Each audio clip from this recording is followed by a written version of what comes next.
Shalom, salam sehat dan salam sejahtera untuk kita yang terkasih. Dalam nama Tuhan Yesus, kembali dengan saya, Ibu Rapmia Nurhayati Pak Pahan, selaku guru agama Kristen Protestan. Kali ini, Ibu akan mengajarkan tentang materi pembelajaran di kelas 7. Sebelum kita masuk kepada materi kita, ada baiknya kita berdoa. Kita bersatu di dalam doa. Terima kasih Tuhan Yesus untuk segala berkat dan karunia. Kiranya kasih-Mu yang selalu menyertai kami dan jadikan proses pembelajaran ini menjadi pelajaran dalam hidup kami. Ajari kami Tuhan, agar kami dapat mengerti setiap ajaran yang Engkau berikan kepada kami hari ini. Dalam nama Yesus, kami berdoa dan mengucap syukur kepadamu. Amin. Baiklah, kita akan masuk materi pembelajaran kita, yaitu bab 12, tanggung jawab manusia memelihara alam. Adapun tujuan pembelajaran dari bab ini adalah: yang pertama, menjabarkan tanggung jawab manusia memelihara alam dan dikaitkan dengan dirinya sebagai remaja Kristen. 2. Menjelaskan alasan manusia memiliki kewajiban serta melestarikan alam dikaitkan dengan kenyataan kerusakan alam yang terjadi. 3. Menceritakan sikap dan tindakan yang telah dilakukannya dalam kaitan dengan memelihara alam. 4. Membuat proyek yang berkaitan dengan pemeliharaan alam. Alam semesta termasuk segala ciptaan Tuhan seperti gunung, laut, sungai, pohon, dan segala makhluk hidup merupakan pemberian Tuhan yang harus dijaga dan dilestarikan oleh manusia. Manusia diberikan tanggung jawab untuk mengelola alam ini dengan bijaksana agar tetap dapat dinikmati oleh generasi mendatang. Mengapa manusia harus bertanggung jawab terhadap alam? 1. Ciptaan Tuhan yang harus dilestarikan. 2. Manusia diciptakan untuk mengelola alam. 3. Manusia diciptakan menurut gambar dan rupa Tuhan. 4. Tuhan mempercayakan alam kepada manusia untuk dikelola dengan bijaksana. 5. Alam adalah ciptaan Tuhan yang baik. 6. Tanggung jawab moral. 7. Pengaruh kerusakan alam terhadap kehidupan. Prinsip-prinsip tanggung jawab manusia terhadap alam. 1. Pengelolaan sumber daya alam secara bijaksana. Manusia harus menggunakan sumber daya alam dengan bijaksana, tidak berlebihan, dan memastikan bahwa sumber daya alam tersebut dapat dimanfaatkan oleh generasi mendatang. 2. Pelestarian ekosistem dan keanekaragaman hayati. Menjaga keseimbangan ekosistem berarti manusia harus melindungi berbagai spesies makhluk hidup di bumi, baik tumbuhan maupun hewan. 3. Pencegahan pencemaran.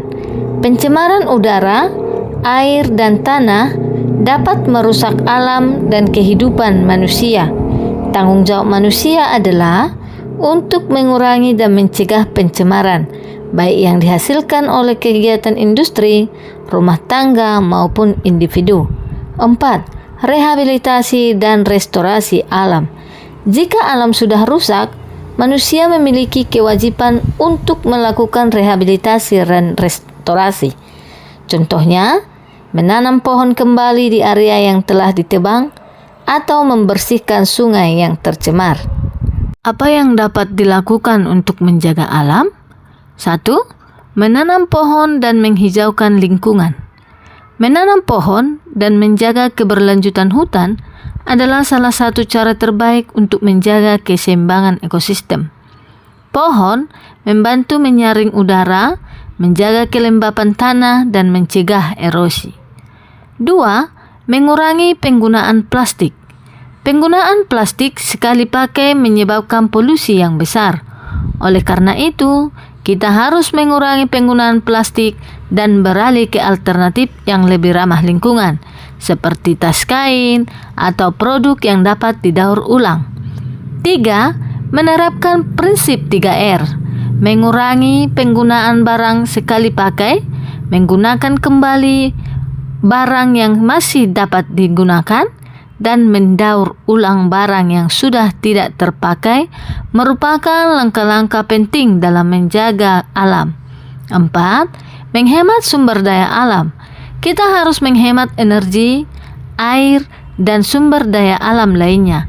Misalkan, mematikan lampu yang tidak digunakan, menggunakan air dengan bijak, serta menghindari pemborosan energi.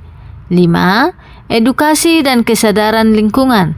Menyebarkan pengetahuan dan kesadaran tentang pentingnya menjaga alam kepada orang lain adalah salah satu cara untuk menciptakan perubahan besar dalam masyarakat. Selanjutnya, merawat ciptaan sebagai bentuk penghormatan kepada Tuhan. 1. Tanggung jawab manusia sebagai pengelola. Tuhan memberi manusia tanggung jawab untuk memelihara dan mengusahakan bumi. Artinya, merawat ciptaan Tuhan bukan hanya sebuah kewajiban, tetapi juga bentuk penghormatan kepada Tuhan atas anugerahnya.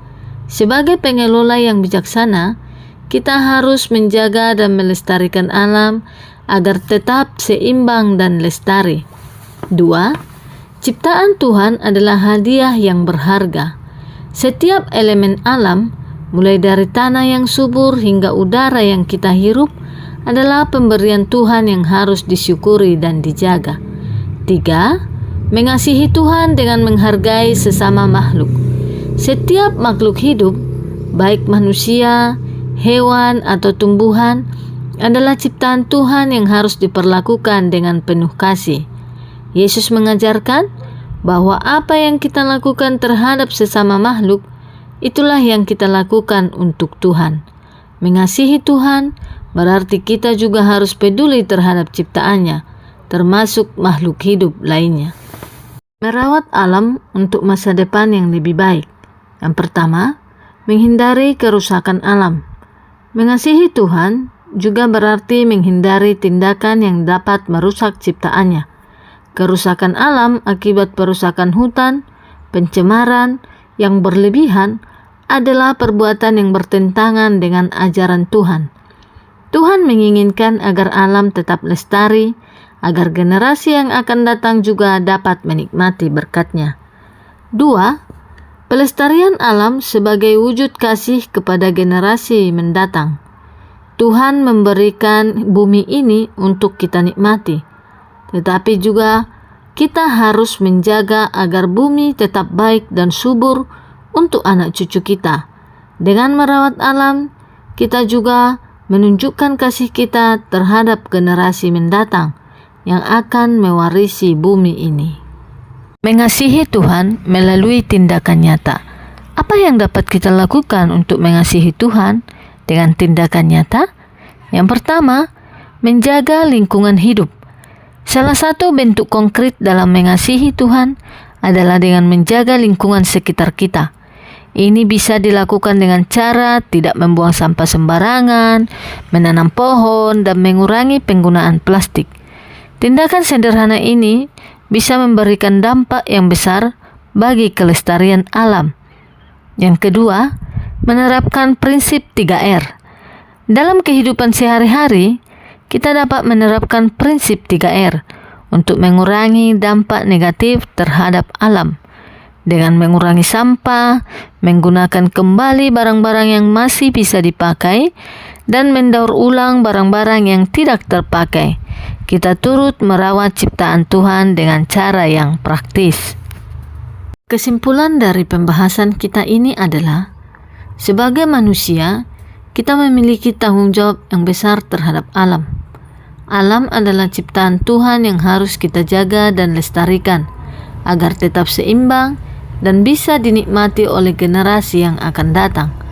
Melalui pengelolaan yang bijaksana, pelestarian ekosistem, pencegahan pencemaran, dan rehabilitasi alam, kita dapat menjaga kelestarian bumi ini. Demikianlah materi kita untuk hari ini. Sekian dan terima kasih. Shalom.